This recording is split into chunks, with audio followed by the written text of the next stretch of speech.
cómo se nos hace bien fácil encasillar o perfilar a la gente una vez que ya nos hacemos de una percepción. Muchas veces cuando ya nos creamos una percepción o un autoconcepto muy definido, ya solo vamos a buscar información en los demás de lo que comprueben esa percepción de nosotros mismos, ¿no?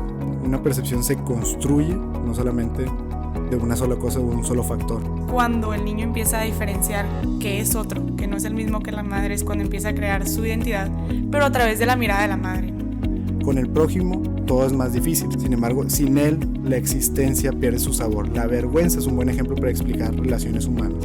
¿De cuánto me estoy perdiendo? ¿No? Simplemente porque no me estoy dando la oportunidad de también ver como ellos ven, pues, la realidad.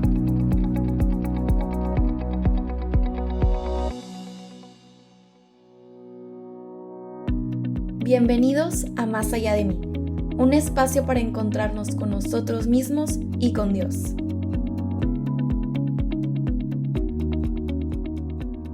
Bienvenidos de nuevo a un capítulo más de Más Allá de Mí. Estamos aquí de nuevo Alexander Hernández y pues acompañándonos como siempre, Vero Camacho. Hola, ¿cómo están todos? Un gusto estar de nuevo con ustedes y gracias por tomarse el tiempo de escuchar este capítulo. Y pues bueno, ¿qué es lo que van a escuchar justamente en este capítulo? Pues vamos a estar hablando otra vez, como lo hemos estado haciendo a lo largo de esta segunda temporada, la importancia de las palabras y cómo estas palabras que salen de un silencio más profundo, como lo fuimos trabajando en la primera temporada, empiezan a adquirir un poquito más de significado y sentido. Y de hecho, como lo vimos en los últimos capítulos, llegan a construir, pues de alguna manera, mi realidad o cómo percibo esa realidad. Y justo eso es lo que vamos a platicar el día de hoy. ¿Qué es eso de percibir, ¿no? O sea, percibir, ¿qué termina siendo? ¿Termina siendo un filtro? ¿Termina siendo algo real o algo no real? ¿Qué tanto afecta mi percepción en la de los demás y sobre todo la de los demás en la mía? Si yo tengo una única o independiente a la de los demás, o pues es una en conjunto que tenemos todos y nada más cada quien la entiende diferente. Pues bueno, creo que hay mucho que vamos a poder ir aprendiendo. Claro, vale la pena aclarar en un principio, por lo menos desde la teoría psicológica, en lo que consta una percepción, ¿no? Que sabemos que hay estímulos externos que es como si pasaran por un filtro dentro de nosotros y se fueran juntando con información que ya hay dentro de nosotros hasta llegar a una asociación y ya se crea algo en nuestra mente que podemos identificar, que podemos clasificar, que podemos, por ejemplo, decir si es bueno, si es positivo, si es negativo, si me pareció que este fue un gesto amable o fue un gesto detestable, ¿no? Ya le podemos poner nombre, ¿no? Pero entonces hay algo del medio, pero también hay bastante de nuestra propia cosecha y de cosas que traemos desde la infancia y de lo que hemos ya asociado anteriormente. Exacto, y de hecho ahí es donde nos vamos a profundizar un poquito más el cómo esa percepción se va moldeando con nuestro entorno, con las personas de nuestro entorno sobre todo, más allá de nuestro contexto físico o lo que percibimos del lugar, de las cosas, de nuestra historia, etcétera. Mucho más tiene que ver con nuestras interacciones, ¿no? O sea, y entonces, bueno, la importancia de cómo interactúo con los demás y cómo eso va afectando mi percepción, ¿no? Y Vero toca un punto muy importante, que a veces tomamos lo que otras personas dicen o hacen o cómo nos perciben, pero no lo tomamos exactamente como ellos, uno, lo expresan y dos, lo entienden. Y entonces yo lo entiendo de otra manera y luego lo expreso de otra manera, ¿no? Y entonces, bueno, de ahí que varios autores se hayan dedicado a estudiar esto mismo exactamente, el cómo se forma la percepción y cómo se forma entonces una percepción social generalizada, ¿no? O sea, una percepción en común como comunidad, como sociedad, etcétera. Y pues lo interesante que llega a ser el cómo las individualidades van generando o van aumentando el todo o van sumándole al todo, pero también el todo empieza a determinar cómo las individualidades perciben, ¿no? Y por ahí tenemos una definición tal cual que dice: la percepción social o la percepción de la persona es el estudio de cómo los individuos forman impresiones y hacen inferencias sobre otras personas como personalidades soberanas. O sea, soberanas es decir, generales, no generalidades. Y regreso a lo que Vero también mencionaba, cómo se nos hace bien fácil encasillar o perfilar a la gente una vez que ya nos hacemos de una percepción de ellos, ¿no? Claro, y estas percepciones juegan un papel muy importante en cómo nos vamos desarrollando en la sociedad, ¿no? Porque no podemos como salir de esa sociedad, de todas las reglas. Ahorita hay como mucho de quererse salir completamente de las normas en lugar de simplemente ajustarse o crear un punto medio. Pero como hemos visto en otros capítulos, hay ciertos roles en donde vamos encajando y donde vamos encajando a los demás según esas percepciones. Y pues de acuerdo a la teoría de Swan, muchas veces cuando ya nos creamos una percepción o un autoconcepto muy definido, ya solo vamos a buscar información en los demás de lo que comprueben esa percepción de nosotros mismos, ¿no?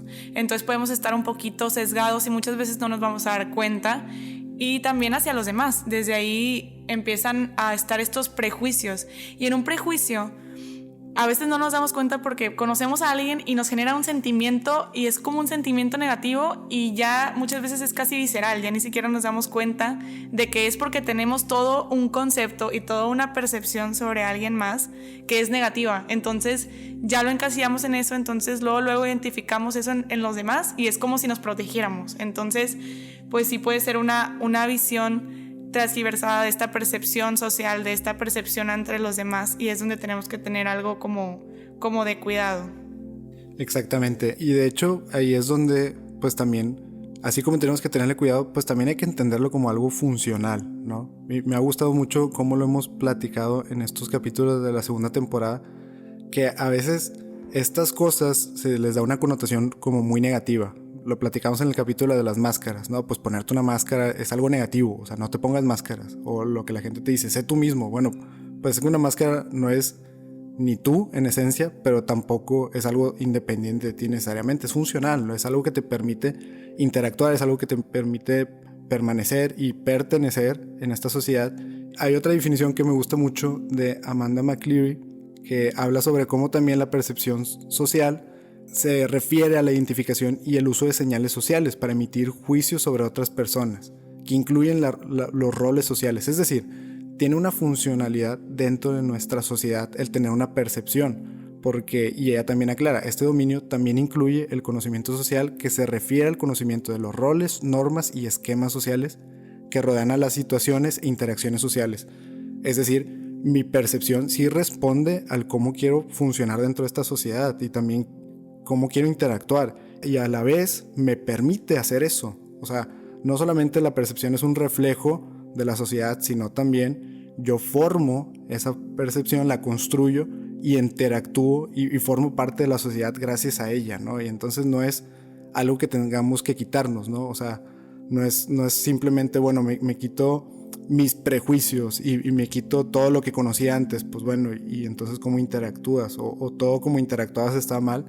Pues ahí es donde también tenemos que depurar un poquito nuestra percepción negativa, de nuevo, percepciones, y más bien entender de dónde viene mi percepción, más allá de calificarla como buena o mala, entenderla, ¿no? Claro, y me gusta mucho esto de lo que habla Alexander, porque es como cuando entramos a un nuevo trabajo y empezamos a conocer la cultura, y estas señales nos van dando pistas de cómo podemos interactuar con las personas de ese trabajo. Entonces nos hace funcionales y nos hace conocer la forma en que se desenvuelven y nos hace encajar hasta cierto punto y sentirnos cómodos. Pero sin esas interpretaciones, sin esas percepciones, no podríamos nunca como agarrar la onda, y obviamente no vamos a ser los mismos en ese lugar de trabajo que en otro lugar de trabajo, o yo en una fiesta. Y son estas máscaras de las que habla Alexander, que no necesariamente son negativas, sino que más bien nos hacen funcionales. ¿Por qué? Porque hay cierto código de ética en la empresa, porque hay cierta forma de hablar, cierta forma de dirigirse a los superiores, etcétera, etcétera, que más bien sí nos ayudan, ¿no? O sea, no todo es negativo en este historial. Simplemente, como decía Alexander, todo lo que nos referimos va más allá de clasificarlo en estoy bien o estoy mal, o esto es positivo y negativo, sino qué puedo hacer con este historial que yo traigo y hacia dónde lo voy a dirigir. Si ya vi, por ejemplo, que ciertas percepciones me hacen actuar de una forma que no me gusta, pues ahí es donde puedo ponerle atención y trabajarlo. Pero por el contrario, si veo que ciertas percepciones me van ayudando, ciertas interpretaciones, bueno, me quedo con eso y los guío con mi sentido y mi propósito que veíamos desde los capítulos de la temporada anterior. Exacto. Y pues bueno, o sea, de nuevo, la finalidad de esto es cómo hacer de mi percepción una herramienta y no pues un enemigo, ¿no? O algo que no me permita ver la realidad tal cual como es, o que me empiece a engañar o lo que sea, pero pues también puede ser una herramienta, también puede ser eso, algo muy positivo, ¿no? Incluso, por ahí un término, y nos gustó mucho el ejemplo de una consultora que se llama Recursos y Habilidades Consultora, como por ahí tienen ciertos talleres que hablan sobre esto, ¿no? O sea, depurar y filtrar, más bien pulir estas percepciones que se tienen en el trabajo y cómo eso pues eleva la productividad, etcétera, ¿no? Pero habla de un término que normalmente de nuevo se le da esta connotación negativa, que es la vergüenza, ¿no? Y ya lo hablamos en un capítulo pasado. O sea, a veces la vergüenza es muy buen motivador social, o sea, como para aprender a cómo interactuar en esta sociedad. Malo es cuando pues ya no nos permite vivir, ya no nos permite ser nosotros mismos, ya no nos permite estar tranquilos. Bueno, claro, ahí es cuando se vuelve algo negativo, pero en un principio es un muy buen maestro incluso, ¿no? La vergüenza de cómo podemos comportarnos. Y entonces ellos hablan sobre cómo necesitamos al prójimo en la construcción de nuestra identidad individual. O sea, regresando un poquito a lo que comentábamos en el principio. Yo, para mi percepción, construir mi percepción, sí necesito al otro. Y bueno, y el otro también me necesita a mí, ¿no? Ya que gracias al otro aprendemos a realizarnos completamente. Con el prójimo todo es más difícil. Sin embargo, sin él la existencia pierde su sabor. La vergüenza es un buen ejemplo para explicar relaciones humanas, es decir, para explicar esta relación con el prójimo, porque no se descubre al prójimo observándolo, sino sintiéndonos observados por él. Gracias a dicha mirada podemos descubrir cómo nos percibe otra conciencia, cómo esa mirada se convierte en un muy buen profesor, aunque nos cuestione. Y entonces, ¿qué termina siendo la vergüenza? Pues un profesor, si yo le doy esa connotación y si la entiendo como lo que es, ¿no? Entonces ahí es un muy buen ejemplo de cómo una percepción que yo tengo de cómo me ven. Mi jefe en el trabajo daba el ejemplo muy bueno, Vero.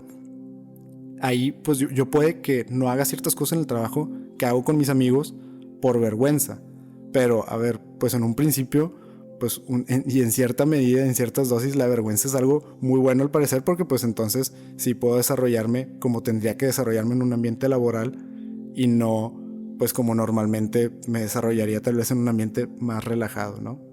Que de hecho, con eso que dice Alexander de cómo los otros son fundamentales, esta mirada del otro me recuerda mucho a pues, la función que tienen las mamás desde que somos niños, ¿no? O sea, primero hay como una relación simbiótica con la madre y después, cuando el niño empieza a diferenciar que es otro, que no es el mismo que la madre, es cuando empieza a crear su identidad, pero a través de la mirada de la madre, ¿no? A través de una mirada, si recibe aprobación, pues va a seguir haciendo algo. Si recibe desaprobación, va a dejar de hacer algo. Y pues va muy de acuerdo con la investigación de Peace and Peace, de cómo las mujeres son como un poquito más intuitivas o más dirigidas hacia percibir el comportamiento de los demás, ¿no? O sea, como esta intuición femenina de la que tanto se habla.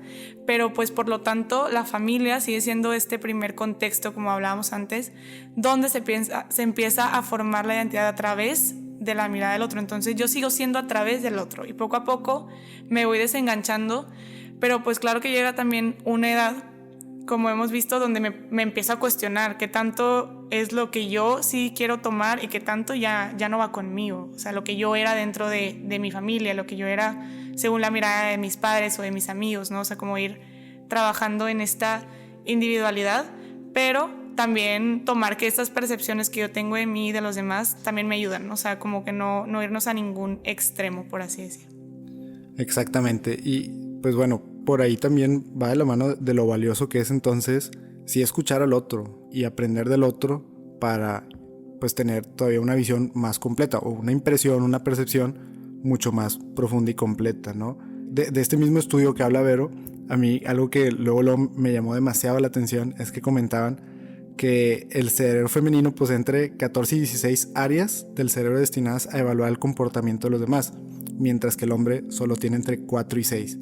Y entonces ahí es donde pues es ilógico el que no haya la misma cantidad de participación femenina en algunas áreas de vida, ¿no? Laborales, políticas, lo que sea, porque ¿qué es lo que se está perdiendo? Pues una percepción mucho más amplia y completa.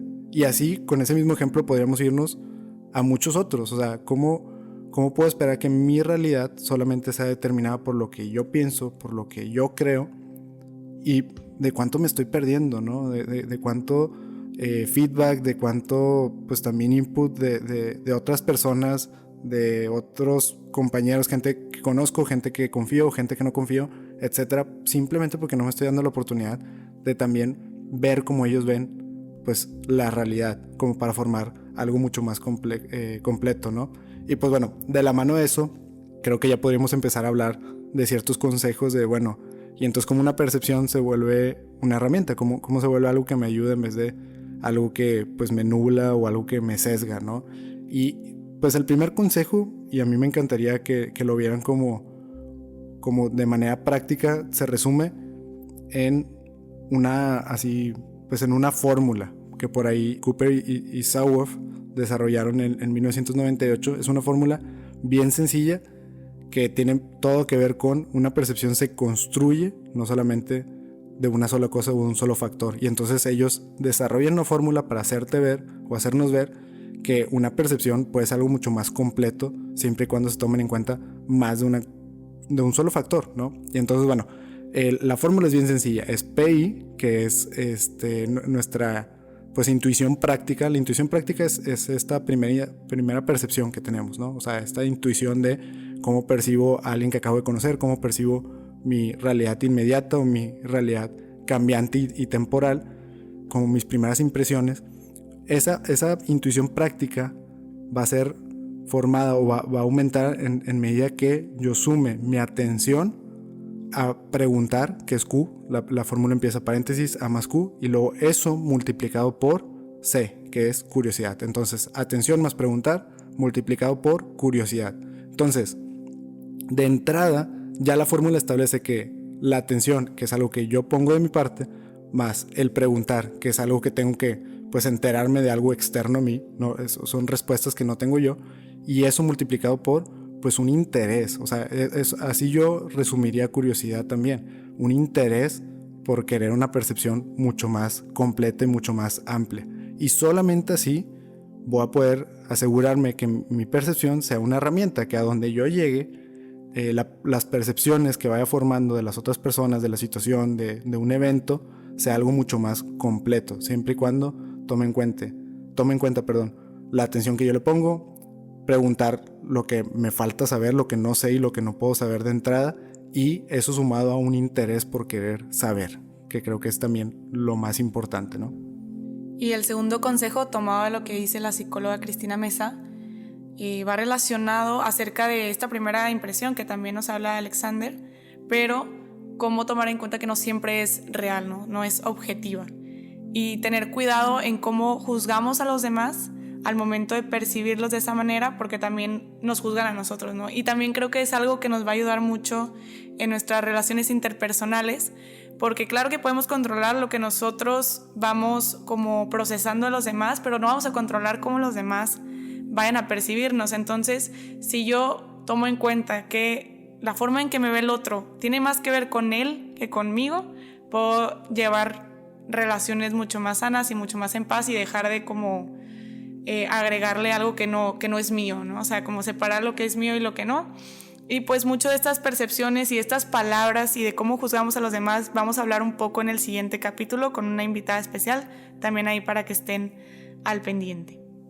Claro, y de hecho pues emociona bastante pensar en el siguiente capítulo, porque ahí se ve pues la practicidad de entender esto, ¿no? O sea, de entender de entrada que estas percepciones casi siempre son primeras impresiones, y casi siempre, no es que sean mentira, pero como nos comenta Vero, no siempre es toda la realidad. O sea, nunca la verdad se nos va a presentar en un 100%, nunca. O sea, y es algo pues que incluso como católicos vamos entendiendo. O sea, una verdad absoluta es inalcanzable hasta que pues te encuentres profundamente y totalmente y plenamente con Dios, ¿no? Tal vez en la santidad se te permitirá ver esa verdad total, 100%. Bueno, entonces sí sabemos que no hay una verdad absoluta, que vamos buscando como una verdad más depurada cada vez. Bueno, esa verdad más depurada o más cercana a la verdadera verdad, si queremos verlo así, nunca se nos va a dar en la primera impresión. O sea, es irreal pensar que a la primera ya voy a tener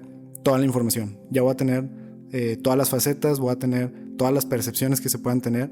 No es real. O sea, y entonces tenemos que pues ser un poquito más pacientes y un poquito, sobre todo, misericordiosos con los demás y con nosotros mismos, ¿no? Porque también a la inversa, cuando empezamos a creernos que los demás tienen una percepción perfecta y una verdad absoluta de nosotros, pues es bien peligroso, porque entonces si yo le doy al otro, digamos, al otro imaginario o al otro en la sociedad, o personas que confío o no confío, que me quieren o no me quieren, les doy todo el mando de cómo me siento o de creer que todo lo que dicen va a determinar cómo me siento y cómo soy, pues es muy peligroso eso, porque entonces, claro que yo mismo voy a pues construir mi realidad a partir de eso, ¿no? Y nada más de algo negativo.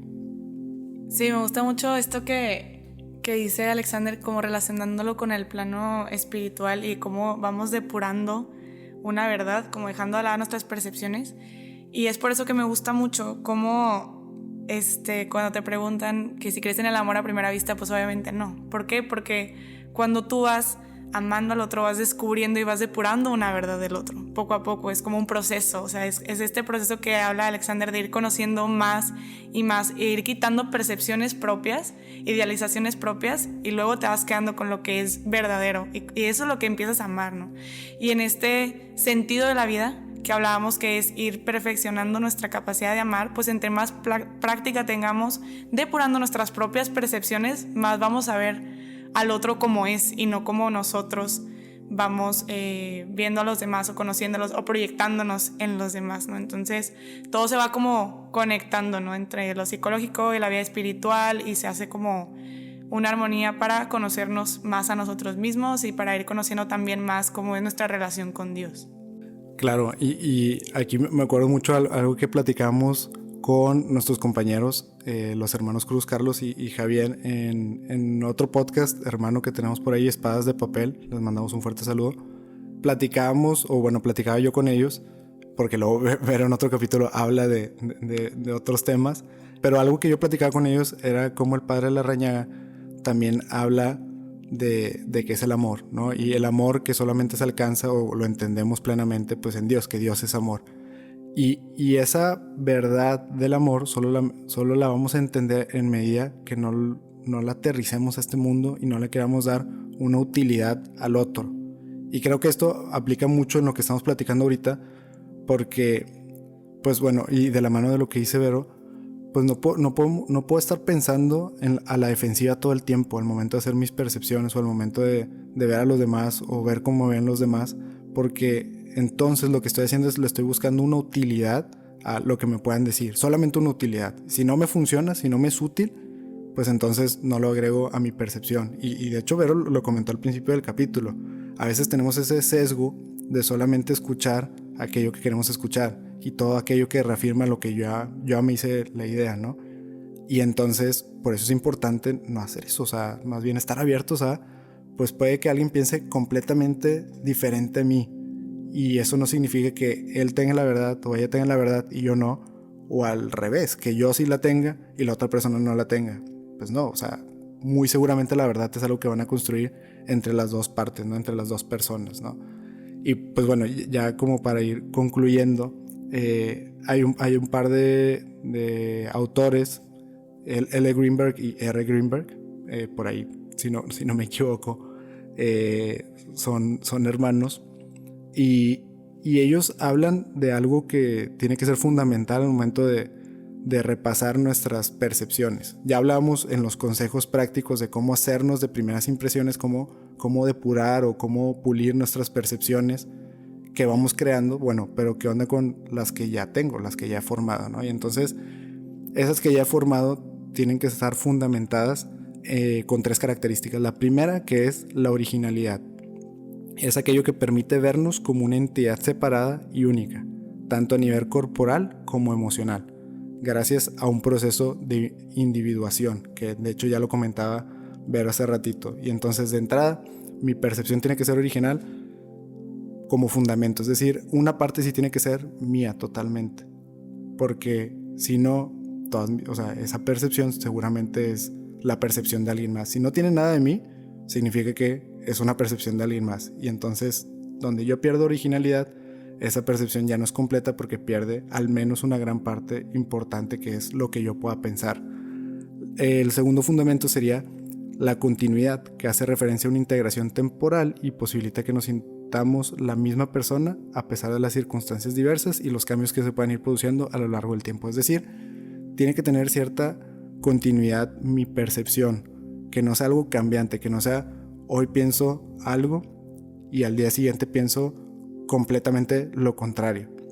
Se está perdiendo ahí esa percepción de una verdad, de una realidad.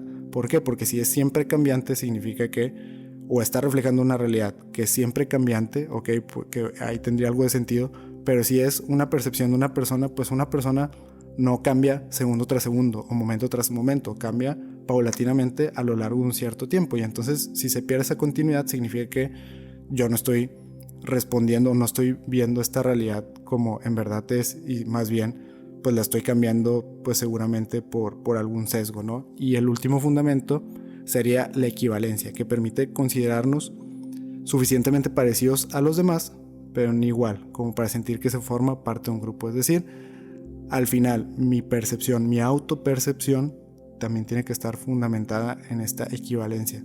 Formo parte de un grupo, formo parte de una sociedad, pero no me pierdo en ella, ¿no? Y esto se me hace increíble porque, como dice Vero, todo tiene relación, lo espiritual con lo psicológico, y aquí van demasiado de la mano. ¿Por qué? Porque Dios nos dice que nos ama a cada uno de nosotros como individuo, ¿no? Pero eso no nos hace mejor que el otro. Y entonces eso solamente se explica pues igual que aquí, o sea, por esa misma regla de equivalencia. Soy parte de un todo, pero sin ser una parte más, ¿no? Es este misterio de puedo formar parte de algo pero sin perderme a mí mismo, ¿no? Y no pierdo valor por ser parte de un todo. Y al contrario, le agrego valor a ese todo en medida que me reconozca como un individuo, pero un individuo que quiere formar parte de algo mucho mayor. Bueno, entonces, en resumen, llevándonos de tarea a ir como visualizando cada vez más cuando alguna percepción se nos atraviesa en nuestra interacción con los demás, y tratar de ir puliendo estas percepciones para una visión que me lleve más allá de mí.